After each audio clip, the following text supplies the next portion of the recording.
In a real fight, there are no rules, but in martial arts, there are. And some strikes are banned for a reason that will chill your blood. There are points on the human body so vulnerable that a single impact can be fatal and land you straight in jail. Most instructors don't teach this, not because it's useless, but because it's too dangerous to practice without absolute control and a full understanding of its devastating consequences. Martial might, where warriors live forever. Today we'll bend that rule a little. I'll tell you what those 7 forbidden points are, why they're so dangerous from a medical perspective, and what you'd face legally if you used them. This is not a video to teach you how to hurt people. It's to make you understand the fragility of the human body and the enormous responsibility that comes with martial knowledge. Understanding why these zones are off limits is as crucial as learning to defend yourself. Knowledge without responsibility is just violence. Pay close attention, because what you're about to learn could one day prevent a real tragedy. Point 1. The genitals. Let's start with the most infamous and well-known area, the genitals. Movies use it for comedy, but a strike there is no joke. It's the first level of forbidden knowledge, something everyone instinctively understands, yet whose consequences are rarely taken seriously. Medically, a direct blow to the genitals causes acute, nauseating pain that can immediately incapacitate someone because of the huge concentration of nerves. In men, it can lead to serious complications like testicular torsion or rupture, possibly requiring surgery, and in the worst case, causing infertility.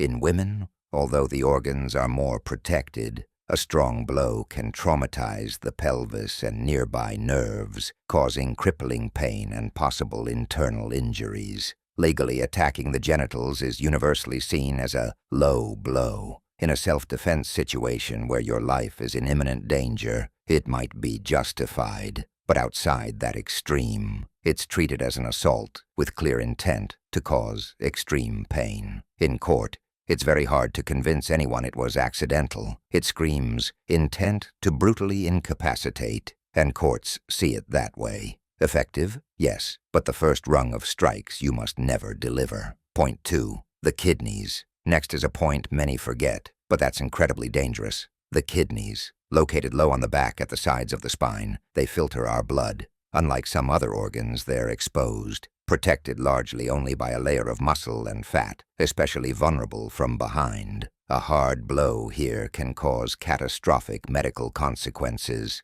ranging from bruising to complete organ rupture. The first sign is often blood in the urine, hematuria, followed by sharp, intense pain. Severe injury can produce massive internal bleeding, leading to shock, high blood pressure, or chronic kidney failure, meaning a life tethered to dialysis or waiting for a transplant. Legally, striking the kidneys is a serious foul in all contact sports, from boxing to MMA. It's considered illegal because it targets a defenseless vital organ. On the street, attacking this area is seen as an escalation of violence and cruelty. If someone ends up in hospital with a kidney injury, the attacker faces aggravated assault charges. The law doesn't view a kidney strike as controlling the situation, but as an attempt to inflict severe, lasting bodily harm. It's the kind of strike that turns a simple fight into a major crime in an instant. Point 3. The temples. Now we're in territory where strikes can be lethal. The temples, on the sides of the head, are one of the skull's most fragile points. The bone there is much thinner, and right beneath that fragile shield runs a key artery, the middle meningeal artery. Medically,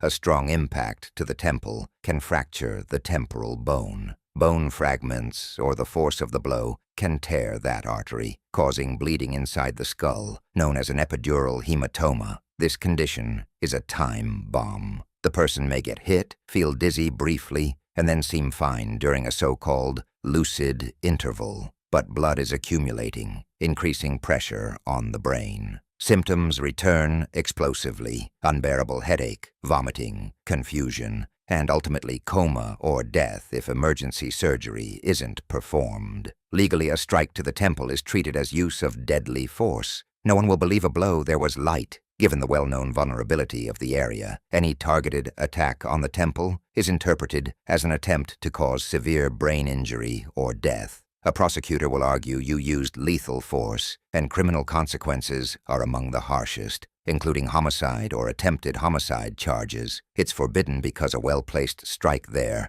rarely has a mild outcome. It's gambling with someone's life. Point 4. The spine is the body's pillar. It not only gives us structure, but protects the most critical information highway in the organism, the spinal cord. Attacking any part of the spine, from the tailbone to the neck, is Russian roulette with a person's mobility. The medical risk is simple and terrifying. Paralysis. The spinal cord is a bundle of nerves that carries signals from the brain to the body. A direct blow, a kick, or a malicious fall can fracture or displace a vertebra, which can sever or compress the cord. The result: loss of sensation and movement below the injury. A blow to the lumbar area can mean paralysis of the legs, paraplegia. Higher up, it can cause paralysis of all 4 limbs, tetraplegia. In most cases, there is no recovery. Spinal cord damage is almost always permanent.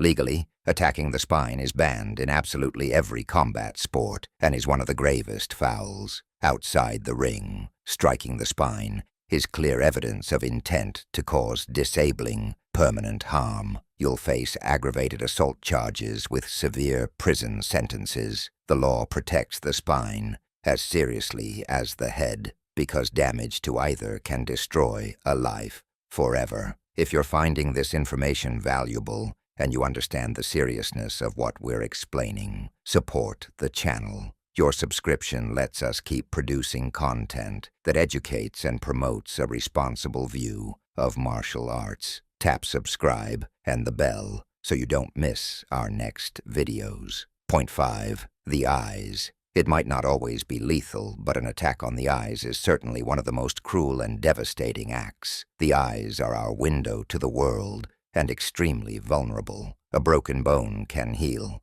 but eye damage is often permanent. Medically, it doesn't take much force to cause catastrophic harm. A gouge or a direct strike can produce anything from an excruciating corneal abrasion to a retinal detachment or internal bleeding in the eye. The end result can be partial or total loss of vision. The eye does not regenerate like other tissues. Once sight is lost, it is often gone forever. Legally, attacking the eyes is considered barbaric, classified as mutilation or severe permanent bodily injury. Justifying a deliberate attack on the eyes in court is almost impossible unless you can prove beyond doubt that your life depended on it. In contact sports, eye gouges, even accidental ones, are heavily penalized to protect fighters. If it's proven someone deliberately targeted an opponent's eyes in a fight, justice will view it as an attempt to mutilate, not to defend. Consequences are drastic. Point 6. The throat. We're now among the most lethal points. The throat is a life conduit. It contains the trachea, which carries air to the lungs, and the carotid arteries, which supply the brain. A strike here doesn't seek to win a fight. It seeks to end a life. The medical risk is manifold and deadly. A knife-edge palm strike or an elbow to the trachea can fracture cartilage, collapsing the airway and causing asphyxiation in minutes. If the blow lands slightly to the side, on the carotid artery, it can cause a spasm or a clot that results in a stroke. Also located there is the carotid sinus, a cluster of nerves that regulates blood pressure. An impact can trick the body into thinking blood pressure is too high, producing a brutal drop in heart rate that can cause immediate fainting or even cardiac arrest. Legally, there's no ambiguity. A strike to the throat is considered lethal force. Law enforcement and courts classify it as attempted homicide. There is no excuse of, "I didn't mean it." The vulnerability of this area is so obvious that the law assumes anyone who strikes it knows the potentially deadly consequences. Even in extreme self-defense, you'd have to prove you faced an imminent mortal threat to justify it. Otherwise, you go from victim to defendant in a murder case. Point 7. The most dangerous. The back of the neck and base of the skull. And we come to the most forbidden point of all, the back of the neck or the base of the skull. In boxing, it's called the rabbit punch,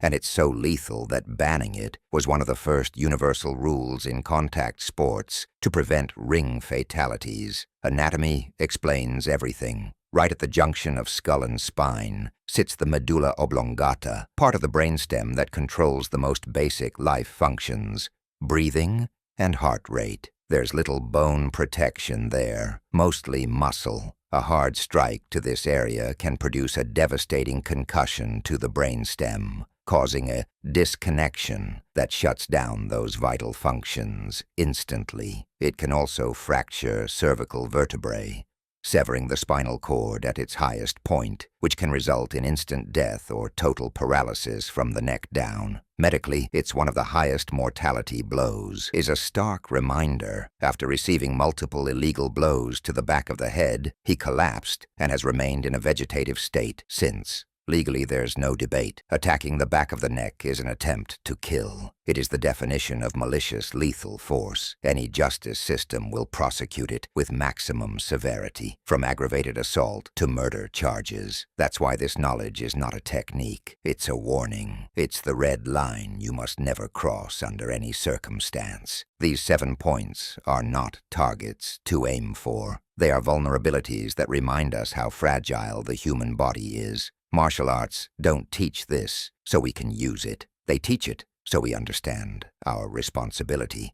True power isn't knowing how to injure, but having the discipline and wisdom to protect. This knowledge should deter, inform anatomy understanding, and strengthen the resolve to avoid violence at all costs. Using it to attack will not only have devastating consequences for your opponent, but will bring legal consequences that can destroy your own life. If you made it this far, you take knowledge and responsibility. I invite you to subscribe and join our community.